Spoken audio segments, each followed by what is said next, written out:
ne sort pas de l'Europe. L'Europe est une entité géographique.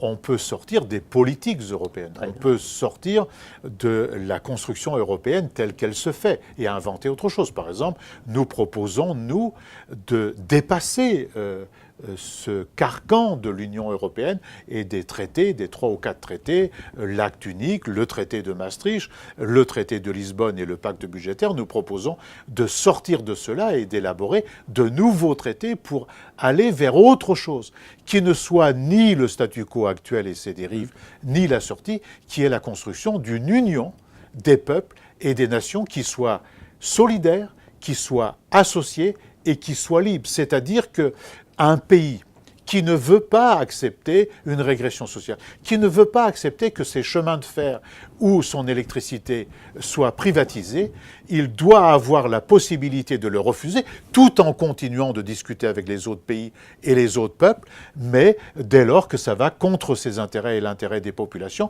il ne l'applique pas. C'est un peu ce que nous appelons une construction à géométrie choisie, et ceci n'empêche pas des constructions futures. Par exemple, moi je crois qu'aujourd'hui, au lieu de la privatisation de la SNCF, il faudrait un grand projet ferroviaire, de coordination ferroviaire. Et on le fera peut-être pas à 28, mais on peut le faire, la France, avec les voisins, le Portugal, l'Espagne, l'Italie, le Royaume-Uni, l'Allemagne, l'Autriche, la Suisse. On pourrait le faire ensemble avec des prix beaucoup plus raisonnables.